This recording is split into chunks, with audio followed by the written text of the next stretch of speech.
نحمده ونصلي على رسوله الكريم أما بعد فأعوذ بالله من الشيطان الرجيم بسم الله الرحمن الرحيم السارق والسارقة فاقطعوا أيديهما جزاء بما كسب نكالا من الله والله عزيز حكيم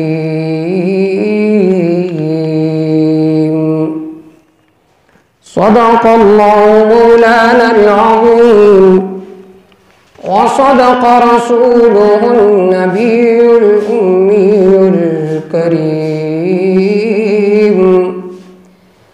ونحن على ذلك لمن الشاهدين والشاكرين والحمد لله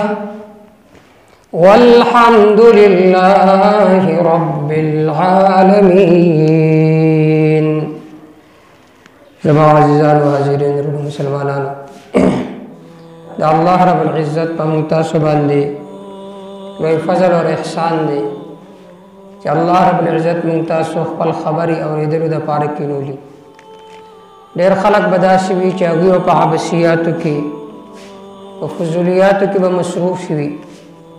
لیکن دا انسان سعادت مندی خوش قسمتی دادا کہ انسان خپل جنج و لمحا پا دس مجالسو کی تیرے کی چیلتا دا اللہ رب العزت ذکر کی گی دا اللہ رب العزت دا یاد اور دا اللہ رب العزت دا محبت خبری کی گی. عزیزان استاسو دوان دے دا قرآن کریم یو آیت کریمہ مالو استلی دا باقی کی اللہ رب العزت کبیر گناہون کی یو گناہ ذکر کرے دے چاہی تویلی شی پا عربی کی سرقہ ویلی شی غلا تا او غلا دیرا لویا گناہ دا پا کبیرو گناہونو کی در طولنا عظیمہ او در طولنا لویا گناہ دا غلا دیتے ویلی شی چی دیو سری محفوظ مال محترم مال تو دا آغانا پا پٹا باندے واخلی دیتے ویلی شی غلا او دا حقوق العباد ندا او دا حقوق العباد مسئلہ اگر دیر سخت دا چسو پوری کم چی صاحب دا دی مال لے چی آغا معاف کرے نوی نو آغا پوری معاف کی گی نو یا دا چی آغا صاحب تا دا شے لٹاو کرے نوی واپس کرے نوی نو آغا پوری دا سڑے نا بخلے کی گی. دمرا عظیم اور لوے گناہ دا جو قرآن مجید کی اللہ رب العزت داگی سزا دا ذکر کردے دے دنیاوی سزا یو سڑے دے غلاو کی یا یو زنانہ دا غلاو کی دا آغی پا بدل کی با دا آغینا لاس کٹ کو لے کی سورة المائدہ کی اللہ رب العزت ارشاد فرمائی السارق والسارقة فاقطعوا أيديهما جزاء بما كسب نكالا من الله والله عزيز حكيم. اللہ رب العزت ارشاد فرمائی یو سڑے دے یا یو زنان دا غلا یو کڑا غلا پی ثابت شوان دا دے سزا دادا فَقْطَعُوا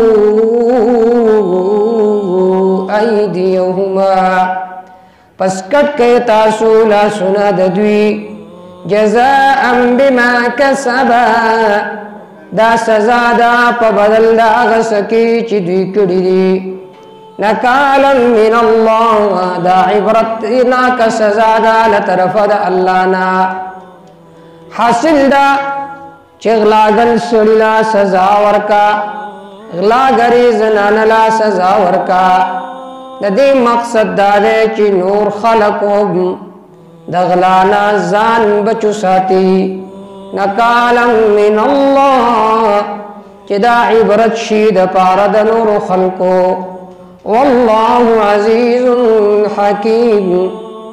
اللہ زبردست حکمتنو والدے اللہ تعالیٰ پدے قادر او چکل غلغلا کئی پدغ وقت کی دینی ولے وے لیکن اللہ رب العزت انسان لمحلت ورکی زکا اللہ رب العزت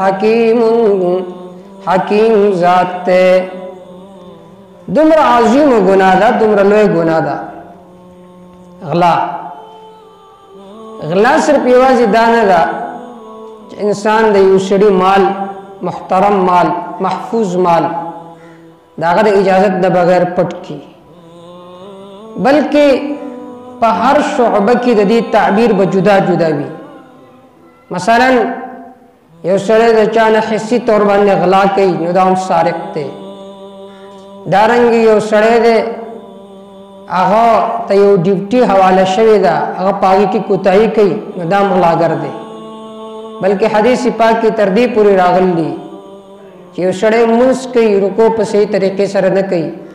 سجدہ پا صحیح طریقے سر نہ کئی قیام پا صحیح طریقے سر نہ کئی نو دا مغلاگر دے دین معلوم شوا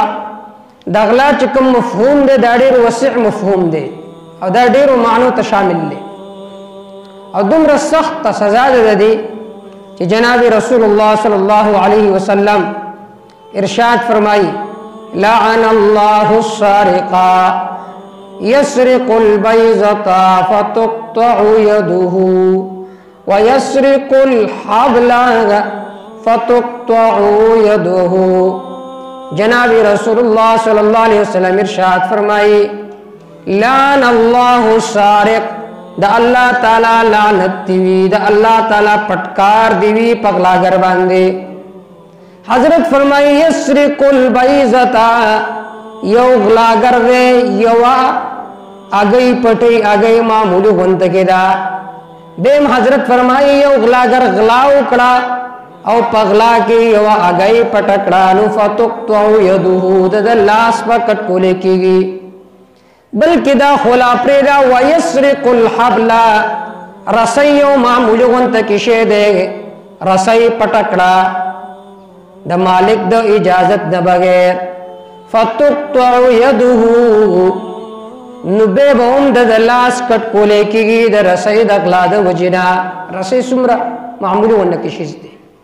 اگئی سمرہ معمولی غنتکی شیز دے لیکن جناب رسول اللہ صلی اللہ علیہ وسلم فرمائی چی پدی غلا گر باندی دا اللہ لعنت تے اور شرعی قانون کی بعد دن لاس کٹ کولے کی گی دا دی جرم دا وجنا دم رلوی گناہ دے انسان حیرانی گی کہ دے انسان تمام اعمال بربادی دن من سوچکو کب یو سڑے دے غلا نکی ہر یو سڑے غلا کی پا مختلف طریقوں باندی حدیث بات کے راضی جناب رسول اللہ صلی اللہ علیہ وسلم ارشاد فرمائی لا یزن الزانی وہو مؤمن ولا یسرق السارق وہو مؤمن یو سڑے چی کل زنا کی پا حالت دا زنا کی دا پزڑ کی ایمان نپاتی کی گی زناکار سڑے چکم وقت کی زنا کی دا پزڑ کی دا ایمان نور نشتے کچرت دا ایمان نور وے چرے با دا زنا نکولا دا زنا مفہوم عام دے گرے یوازی اگر خاص طور باندی زنا ندا بلکہ یو سڑے بد نظری کئی غیر محارم تگوری داؤن زنا دا اس منتا سے سوچو کچھ سمرہ مون پدے کی مبتلا ہے حضرت فرمائی او سڑے چکل زنا کئی پدکی دا ایمان نور نوی بے فرمائی ولا یسرق السارق وہو مؤمن یو سڑے چکل اغلا کئی پا وقت دا اغلا کئی پدکی ایمان موجود نہیں وسوچکما تا چی آیا یو خو اغلا گردے چی دا یو زنے یو شے پٹکو نو دکن دا ایمان نور نشتے کد ایمان نور پکوے چرے بدغلا نکولا دارنگی یو سڑے دے اغتا یو زمواری حوال شویدہ پیو کمپنی کی پیو دکان کی هغه په صحیح طریقې سره نه کوي، مالک سره غلا کوي، مالک له دوکه ورکوي، نو دا سړی غلاګر دی. نو دې 24 غنټې پس کې مبتلا دی، وهو غیر مؤمن. په دې حالت کې د ایمان نور نشته. په دې حالت کې کده وفات شو نو د خاتمه بسنګي. دا رنګي او سړی د کور کې د بجلی میټر لګولې ده، پغلا باندې تار لګولې ده، یو دکاندار د پغلا باندې تار لګولې ده، نو دا مؤمن کېدی شي. یو خو هغه غلاګر دی چې په یو منټ کې یو شی پټ کو، نو په دې وخت کې د ایمان نور نشته ده. یو سړی د 24 غنټې د هغه کور ته بجلی را روانه ده په حرامه طریقه باندې، د غلا په طریقه باندې، د حجونم کوي، منځونم کوي، زکات ورکوي، د الله په لاره کې مزي، لیکن د ایمان نور نشته. د ایمان نور به علوي چې ځان د دې شي نه بچ کی. حضرت فرمایي لا يسرق السارق وهو مؤمن. یو سړی غلا کوي په حالت د غلا کې په د کې ایمان پاتې نوي، نو چې یو سړی 24 غنټې په غلا کې مبتلا وي، نو د په باره کې بس وای دومره لوی ګناه ده چې شرعي طور باندې د حق او سزا هغه د لاس کټ کول دي. حدیث پاک کې راځي چې کله مکه فتح شو، نوی نوی خلق مسلمان شوي، یو قبیله وا، قبیله بنو مخزوم، دا هغه یو زنانه واغی غلا کړه، معمولی ونه کې غلا کړه. جناب رسول الله صلی الله علیه وسلم مخه ته چې فیصله راوړې شو، حضرت حکم فرمایل چې د دې لاس ټکټ کړي شي.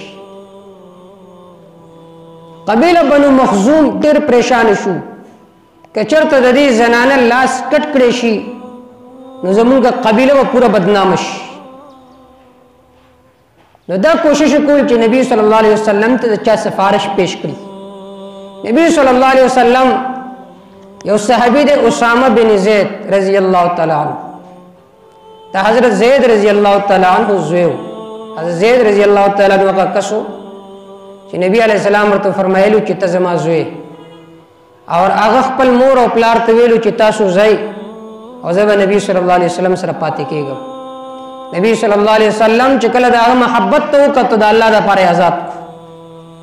او قرآن کې د هغه نوم ذکر شوی دی وقضا زید منها. حضرت اسامه رضی الله تعالی عنہ حضرت زید رضی الله تعالی عنہ زیو. نبی صلی الله علیه وسلم ته ډېر محبوب حب رسول الله صلی الله علیه وسلم، د رنګ نه تورو، لیکن جناب رسول الله صلی الله علیه وسلم ته ډېر محبوب. ناغوی خیال دا راغی چې حضرت اسامه بن زید رضی الله تعالی عنہ نبی صلی الله علیه وسلم ته ډېر محبوب دی، لہذا د سفارش پیش کو نبی علیہ السلام ته. حضرت اسامه بن زید رضی الله تعالی عنہ ته وی چې ته لاړ شه او نبی صلی الله علیه وسلم وړاندې سفارش پیش کا. حضرت اسامه بن زید رضی الله تعالی عنہ راغی او د نبی صلی الله علیه وسلم وړاندې سفارش پیش کو. چې کله نبی صلی الله علیه وسلم وړاندې دا ذکر وکړو چې دا زنانه چې دا دیلا دا سزا مور کوا د دې لاس کټ نکړي شي. حدیث د بخاری کی راځي چې فتغیر وجه رسول الله صلی الله علیه وسلم، د نبی صلی الله علیه وسلم مخ بدل شو، تکسر شو. حضرت فرمایل چې د تاسو نه مخکې قومونه هلاک شوي دي د دې وجه نه چې هغه کې وکړه یو مالدار سړي غلا وکړه، نو هغه باندې به حد نه جاری کول، او که یو غریب سړي به غلا وکړه نو به په حد جاری کول. وی څوک شته چې د الله د الله رسول د حکم مبارک زما وړاندې سفارش کوي. نو باقاعده جناب رسول الله صلی الله علیه وسلم حکم فرمایل او د دې زنانه لاس د کټ کړي شي، او دا هغه زنانه لاس کټ کړي شو، هغه به توبه وباسله، واده مو کو. عائشہ رضی الله تعالی عنها فرمایي چې هغه به زما خواته تل راتله. نو څومره عظیم ګناه د غلا، ان تاسو سوچ کو چې ډېر خلک په دې کې مبتلا دي. حدیث پاک کې راځي رویفع بن ثابت رضی الله تعالی عنہ فرمایي چې نبی صلی الله علیه وسلم ارشاد فرمایي من کان یؤمن بالله والیوم الآخر فلا يركب دابة من فيء المسلمين حتى إذا أعجفها ردها بنفسه ومن كان يؤمن بالله واليوم الآخر فلا يلبس ثوبا من فيء المسلمين حتى إذا أحلقها ردها فيه. جناب رسول اللہ صلی اللہ علیہ وسلم ارشاد فرمائے، رویفع بن ثابت الانصاری رضی اللہ تعالیٰ نے ارشاد فرمائے کہ نبی صلی اللہ علیہ وسلم ارشاد فرمائے، من کان منکم یؤمن باللہ والیوم الاخر، سوک چی پتا سوکی پا اللہ باندے ایمان راوڑی، پر اس دا آخرت باندے ایمان راوڑی، نو اغلا پکار دی چیزان دا خیانت دا بچ ساتھی. بلکہ حضرت داو فرمائل کہ یو سڑے دے پا جہاد کی مصروف تے، نو دا جہاد چی کم اموال دی مال غنیمت دا تقسیم دا مخ کی داگے استعمال الجائز ندی، یو سورلی دا نو پدی سورلی باندی سواری دا پارا جائز ندی، زکر دا غنیمت مال دے. دا سنے چی پتا سکی یو کس آغا سورلی استعمالی اور چکلی زڑکی نبے واپس کی مالی غنیمت تا. دارنگی دا مالی غنیمت مشترکہ اموالو کی لباس راغل لے، کپڑے راغل لی، اگر استعمال کی او بید آگے نبا چکل زڑکی نبے مالی غنیمت طرف تا واپس کی، دا کار مکوائی.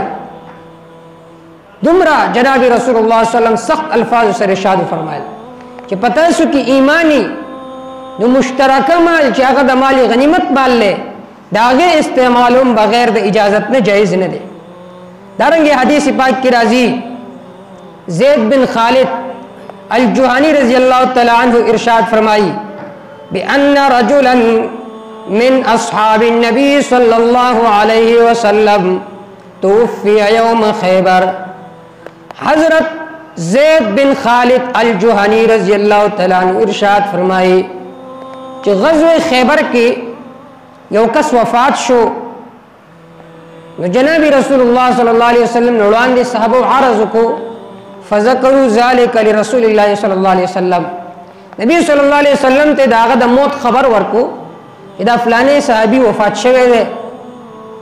تب پدوانی نمازی جنازہ پڑھاو کا.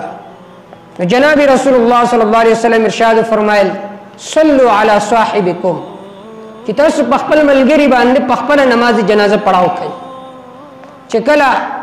جناب رسول اللہ صلی اللہ علیہ وسلم دا ارشاد فرمائل حدیث پاک کی راضی فتغیرت وجوہ الناس لذالک، دخل کو مخونہ تبدیل شو چی حضرت فرمائی چی پدی سڑی باندے تاسو نماز جنازہ پڑھاو کہ زب نماز جنازہ نکو. خلق پریشان شو، فتغیرت وجوہ الناس لذالک، پریشان شو دا دی وجنا. جناب رسول اللہ صلی اللہ علیہ وسلم صحابہ مخاطب کرو، عرضی ورطو کرو چی ان صاحبکم غل فی سبیل اللہ، چستاسو دی ملگری غلا کرے ہوا، خیانت کرے ہو، دا مال غنیمت نہیں سا پیسے راغستے ہوئے یا ستارو نہیں راغستے ہو چاہا مشترکہ مالو، دا دی وجہ نزبان باندے نماز جنازہ نہ پڑھاو. یو معمولو گندے کی عملی کرے ہو صدم رکھت شیم نو پٹ کرے. لیکن جناب رسول اللہ صلی اللہ علیہ وسلم سمر سخت الفاظ سر ارشاد فرمائل صلو علی صاحبکم، کہ پخپل ملگری باندے نماز جنازہ تاسو پخپل پڑھاو کئی. صحابہ کرام رضوان اللہ تعالی اجمعین ارشاد فرمائی کہ کل منگا دا نبی صلی اللہ علیہ وسلم دا ارشاد باورے دو چی دا غلا کرلا نفنفشنا متاعہو، منگا دا اغاغ سامان اوکتو فوجدنا حرزا من حرز یہود لا یساوی درہمین، اغی کی منگا سا شسونو قتل چی اغی دمرا قیمتم نو، 2 درہمو تاوم دا اغی قیمت برابر کے دنو، یو درہم یو نیم درہم قیمت دا اغی شیزونو کم چی اغی صحابی اغی کس پٹ کرو، یو درہم یا یو نیم درہم. اور جناب رسول اللہ صلی اللہ علیہ وسلم دائی پبارک کے سیر شادو فرمائل کہ صلو علی صاحبکم، زپدوانی نماز جنازہ نہ پڑھاؤں زکدہ غلا کرلا. اور سزم رلوے شیم نو پٹ کڑے یو یا 2 درہموں پا قدر باندے مالیت والے شے پٹ کڑا.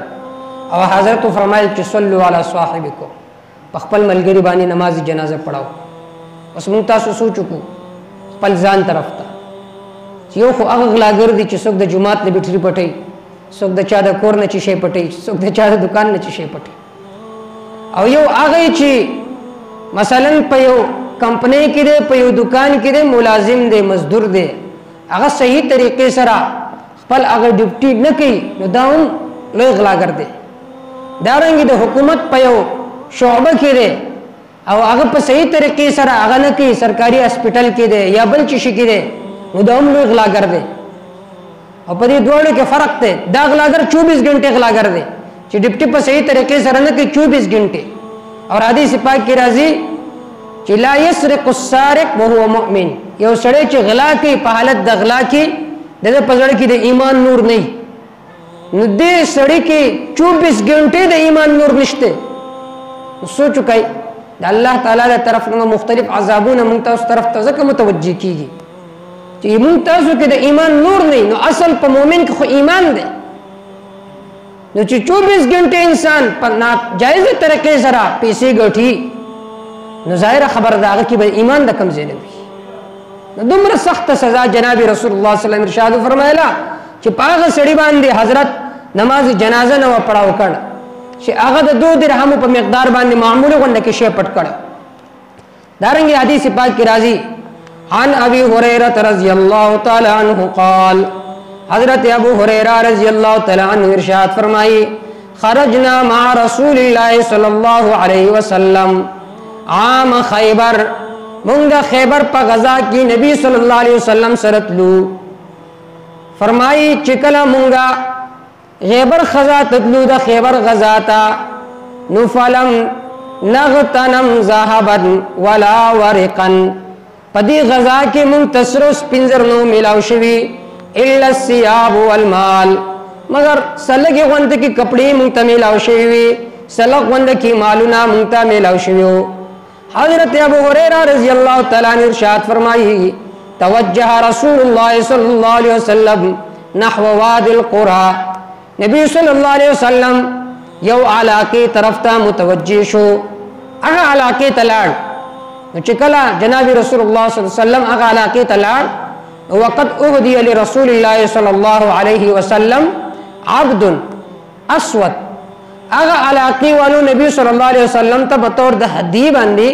یو غلام ورکو چې تطر غلامو یقال له مدعم، چې هغه تباوی مدعم وی، مدعم نمو. ندی فرمای فبین مدعم يحط رحل رسول الله صلی الله علیه وسلم اذ جاءه سهم فقتل، دا مدعم غلام چې د نبی صلی الله علیه وسلم خدمت به کول، نبی صلی الله علیه وسلم په سورلې باندې کجاوی اخودا سامان برابرون، اذ جاءه سهم فقتلوا، اچانک یو دغه راغی، یو تیر راغی او د هغه د وجنه مدعم شهید شو، وفات شو. چې کله هغه وفات شو فقال الناس هنيئا له، خلقو چې هنيئا له الجنه، د لپاره جنت مبارک دی. لکه زمونږ ډېر خلک داسې وي چې یو سړی په ښه کار باندې وفات شي، موږ دا سړی جنتی دی. دا الفاظ نه دی ویل پکار، دینه باقاعده حدیث کې من راغله. حدیث پاک کې راځي یو صحابي دی عثمان بن مزعون رضی الله تعالی عنہ، د نبی صلی الله علیه وسلم رضاعی روړ دی، هغه وفات شو. صحابه فرمایل لقد اکرمه الله، الله د عزت کو جنت ته داخل کو. لکه موږ یو عام طور باندې بس دا سړی خو جنتی دی پټ ستر کی، لکه په موږ چې وਹੀ راغلی موږ دا سړی جنتی دی. نو صحابه وی لقد اکرمه الله، قسم په الله الله د عزت کو اکرام کو. نبی صلی الله علیه وسلم فرمایل دسه الفاظ مو ہے، دسه لعل اکرمه الله، چې د اعمال خو شاهد الله د اعمال د وجنه د اوبخي، دسه دسه مو چې د جنتی دی. تا ته سبب ده چې د په اعمالو کې دسه عملي چې هغه سبب د دخول جنتی دخول جهنمی. دسه الفاظ مو ہے، بلکې دسه الفاظ وې چې شاید الله بده د اکرام کی، الله بده د عزت کی، دسه الفاظ وې یقین سره مو چې د خو جنتی دی. نو صحابه مو فرمایل هني الله الجنه، دې سړي لپاره جنت مبارک شو، ځکه د نبی صلی الله علیه وسلم خدمت کول. او په دې وخت کې د باندې یو تیر راغی، د هغې د وجې نه دی شهید شو. نو هني الله الجنه، دا سړی په پټو سترګو جنتي دی. نو فقال النبي صلی الله علیه وسلم کلا، نبی صلی الله علیه وسلم فرمایل هرگز نو، هرگز نو. دسی الفاظ بوئے والذی نفسی بیدی قسم دے پاغ ذات باندی چی دا چا پا قبض و قدرت کی زما سادے حضرت فرمائل چی دا سڑے چکمو تاسو چی دا چا پا بارکی وے چی دا جنتی دے نو ان الشملتا اللتی اخذها یوم خیبر من المغانم لم يصبح المقاصد لتشتعل علیہ نار حضرت فرمائل کہ دا خیبر پا غزا کی یو کمبلو کمبل اغلا تقسیم شوے نو دی غلام اغا کمبل راغستے دے اغا کمبلی پا پٹا باندے اغستے دے تاسوے چی دے جنتی دے حال دا دے پا دباندے دا جہنم غور بلیگی پا دباندے دا جہنم غور بلیگی لتشتعل علیہ النار دباندے دا جہنم غور لمبی وہی ولی یو کمبل اغستے دے دا خیبر پا غزا کی یو کمبل اغستے دے معمولی گند کی یو سازر اغستے دے دا مشترکہ مال نے اغستے دے بغیر دا اجازت دے اغستے دے نو دباندے دا جہنم غور بلیگی چکلا جناب رسول اللہ صلی اللہ علیہ وسلم دا الفاظ ہوئے فلما سمعہ الناس ذالک چکلا صحابو دا وعید وورد چی دا یو معمولی سازر دا وجنا دا پیغمبر صلی اللہ علیہ وسلم خادم دے اور شہادت پدس موقع چی نبی صلی اللہ علیہ وسلم خدمت کول اور شہید شو حضرت فرمائی چی دا موئے چی دا جنتی دے دبانی دا جہنم غور بلی کی دا سوجنا دا یو معمولی سازر دا وجنا نو چکل صحابو دا وعید واورید نو جاء رجل بشراک او شراکین الى رسول اللہ صلی اللہ علیہ وسلم یو سڑے راغے یو دوت تارونو و سرا تسمہ ورطویلشی پخوا زمانہ کی دا بوٹان بچو دل تب دیت تسمی لگے دلیوی تارونو مارونو بلگے دل لگے میں نے بوٹان کلکول نو دس یو دوت تسمی تارونو ایراوڑو دا نبی صلی اللہ علیہ وسلم خواتا چی یا رسول اللہ ما دا دا مالی غنیمت ناغستی دا دو تارونا زما خیل داو چی دا دی با دمرا سخت گناہ نہیں زکر میرا واغستی فقال رسول اللہ صلی اللہ علیہ وسلم شراک من نار او قال شراکان من نار حضرت فرمائل دا دو تارونا چی تا راغستی دی دا خوب وور دی راغستے دے وور دی راغستے دے دا دی دا وجہ پتا باندے با دا جانم وور بلیگی عزیزان سمر لے گناہ دا غلا کول دا یو سڑی یو شی اغسطل بغیر دا اجازت نا دمر عظیم گناہ دا او دمر سخ وعیدی دے یو سڑی چی یو غلا کری پرس دا قیامت باندی اغا شے اغا با دا پسٹ باندی کہ بیزی پر ٹکڑی پرس دا قیامت باندی با دا پسٹ باندی اور آوازو نبکی دا غلو ڈبے پٹکڑی وی پرس دا قیامت با دا پسٹ باندی آوازو نبکی اوڑی پٹکڑی پرس دا قیامت باندی دا پسر باندی اپراتی آوازو نبکی سمر عظیم گناہ سمر لئے گناہ دا نن منتاسو پا دی خبر کی بالکل غیر محتاطی بالکل احتیاط نشتے